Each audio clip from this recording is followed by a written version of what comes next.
श्री स्वामी समर्थ भाग 1. अक्कलकोटात स्वामी समर्थांचे आगमन झाले. त्यांच्या तेजस्वी स्वरूपाने लोक अचंबित झाले. भाग 2. एक गरीब भक्तावर अलौकिक संकट स्वामीने एका वाक्यात दूर केले. भाग 3. श्रद्धेने केलेली प्रार्थना कधीच व्यर्थ जात नाही हे स्वामींनी दाखवून दिले. भाग 4. अहंकार असल्यास व्यक्तीला स्वामींनी नम्रतेचा धडा शिकवला. भाग 5. स्वामी कृपेने एका आजारी भक्ताला नवे जीवन मिळवले. भाग 6. गुरुवर संपूर्ण विश्वास ठेवणाऱ्याचे जीवन कसे बदलते हे या कथेत सांगितले आहे. भाग 7. लोभ आणि यांचा त्याग करणाऱ्याला उपदेश स्वामी दिले. भाग 8.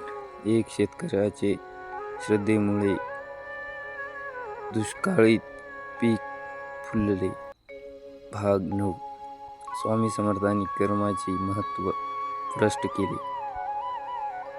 भाग 10.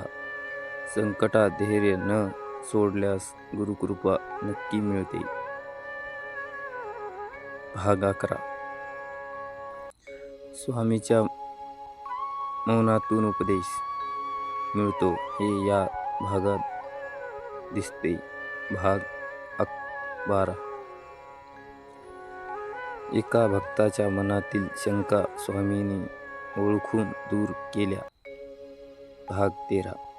सेवा हीच खरी साधना आहे असा संदेश स्वामींनी दिला. भाग 14.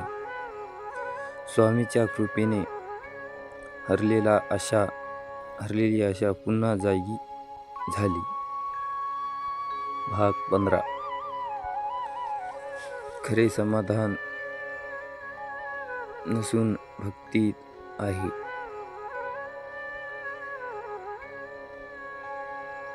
भाग 16. स्वामी समर्थांनी संयमाचे महत्त्व शिकवले. भाग 17. गुरुशिवाय जीवन अंधारात्मय असतो हे या कथेत उमगले. भाग 18. एका अहंकारी पंडिताचे स्वामींनी सत्याचा मार्ग दाखवला. भाग 19. स्वामीची लीला भक्तांचे मन शुद्ध केले. भाग 20. काळ कठीण असला तरी गुरु सोबत असतात. भाग 21. स्वामीच्या नामस्मरणाने भय दूर होते.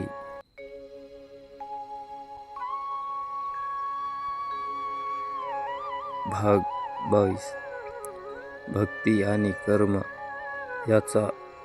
यांचा सुंदर समन्वय.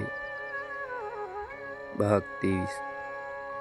स्वामीच्या कृपेने अशक्यही शक्य होते.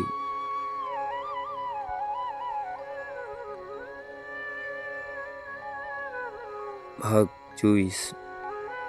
निस्वार्थ भक्ती फळ कसे मिळते ते या भागात आहे. भाग 25. स्वामी समर्थांचे अंतर्मय संदेश घेऊ नकोस, मी तुझ्या पाठीशी आहे. श्री स्वामी समर्थ. जय जय स्वामी समर्थ.